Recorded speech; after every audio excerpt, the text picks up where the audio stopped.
It's the familiar sight and sound of Christmas, the bells ringing right next to the red kettle. It has become the iconic representation of the Salvation Army's mission to help those in need. What is not as well known, however, is how the Salvation Army began. Its mission of mercy started in 1865 when William Booth began a ministry of hope in the poverty-stricken streets in London, England.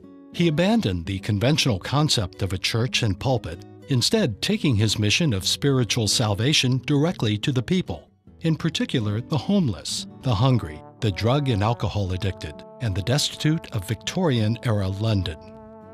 Today, the Salvation Army's ministry of compassion is felt in more than 120 countries worldwide, including the state of Hawaii. It was in 1894 when the first group of Salvationists landed in Hawaii to reach out to the native Hawaiians and other minorities. They started a legacy of service where it counted most. The Salvation Army played a critical role during the bubonic plague and the devastating Chinatown fire that brought great challenges to Honolulu. In 1941, in anticipation of the United States' entry into the war, the Salvation Army joined with other community groups to form the United Service Organizations, or USO. During those dark days, Salvation Army officers cared for the military men and women who were on their way to or from the war. The early years saw the expansion of the Salvation Army to meet the needs of the people of Hawaii. For instance, it established several homes for orphaned and abandoned boys and girls. These homes provided a healing and nurturing refuge where girls were trained in the art of homemaking and the boys in the essentials of farm life. Today, the same girls' home in Manoa is now part of the Salvation Army's response to meet an emerging and urgent need to help a growing population of homeless women recover from drug and alcohol addiction. The former girls' home is now a transitional housing facility designed to provide homeless women in recovery who have young children with a fresh start in life after their graduation from a recovery program. Yeah, Salvation Army played a big part in my life. And I still try to, even though I'm through with the program, try to go back and do what I can, because the experience I got there, it totally changed my life. I just gotta keep doing the right instead of walking backwards. Like, keep charging and moving forward if I want a better life, because today I get choices.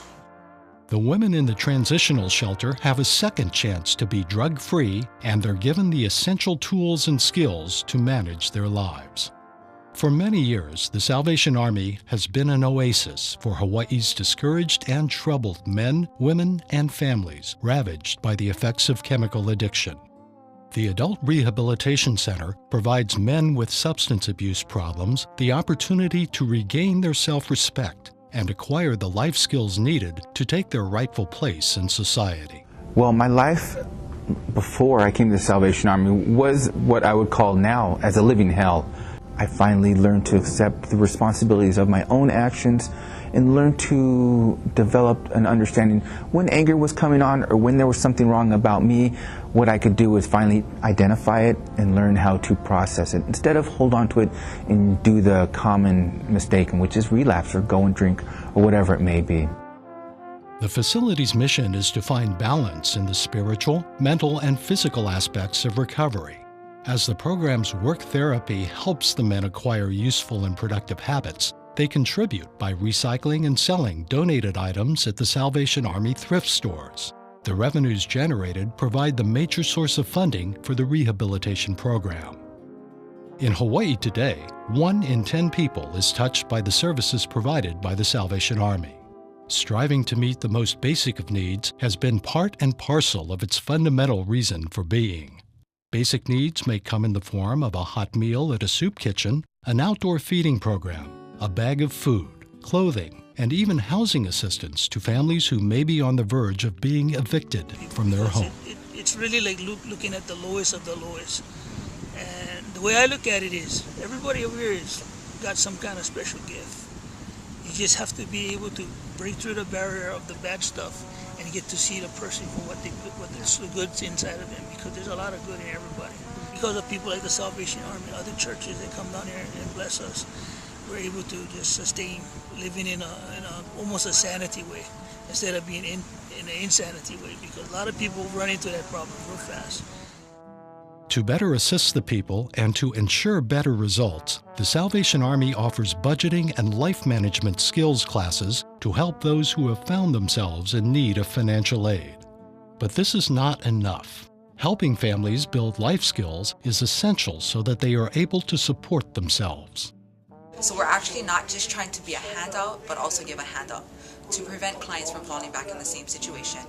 In this workshop, it's actually a basic budgeting workshop, and we also offer other resources that clients can tap into so that they also know where to go if they're in need of other help, like clothing vouchers, food requests, bus vouchers, and so forth.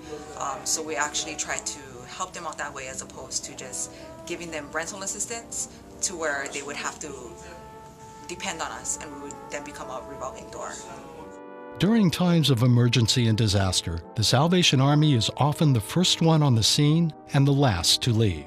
Whether it be a local disaster like the catastrophic Hurricane Iniki on Kauai, or the more recent Maui flooding, or the disastrous Hurricane Katrina and earthquakes in distant places like Haiti and Chile, the Salvation Army has been known to respond to the suffering and to those in need. The Salvation Army has brightened the holiday season for so many families. Its Christmas assistance programs bring cheer to families who just can't afford a meal or a toy for their children. And of course, the holiday isn't just about getting. Organizations like the Salvation Army spent the day giving to thousands of needy and some who just wanted a little company today. About 2,000 people received a hot turkey meal down at the Blaisdell Center at this 40th annual Thanksgiving dinner. The Salvation Army says because of the economy's slow turnaround, it continues to reach out to more families and seniors, especially on days like today. We see some folks that you might call homeless. There's a lot of working poor. There's a lot of families with children. And frankly, there's a lot of people who are just lonely, I think, who just want to be able to have some fellowship. The organization estimates it served about 75 turkeys, 400 pounds of rice, 600 pounds of vegetables, and 300 pumpkin pies at this event today. So many people signed up to help this year that the Salvation Army had to turn some volunteers away. Each year during Christmas, the Salvation Army distributes thousands of toys to children as well as essential gift items to the elderly and the poor. Through its Angel Tree and the Toys for Tots programs, the holiday season becomes much brighter for many underprivileged families. The dawning of a new age is coming to the Salvation Army. The Kroc Center, the largest community center of its kind in Hawaii, will soon welcome people young and old, giving them opportunities to learn and grow with confidence and hope. This is part of the vision of philanthropist Joan Kroc, who wanted the Salvation Army to build community centers across the country to provide exceptional facilities and programs for those who may not otherwise have access to them. Along with Mrs. Kroc's $110 million grant bequest, an additional $23 million was raised as a condition of the grant by the local community. This community support is helping to make this dream come true.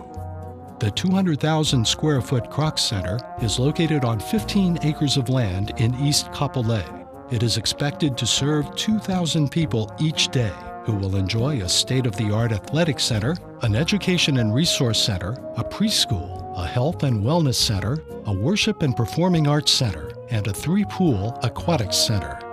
With the expected completion of this project in late 2011, the Salvation Army will expand its services to meet the ever-growing needs of the people of Hawaii.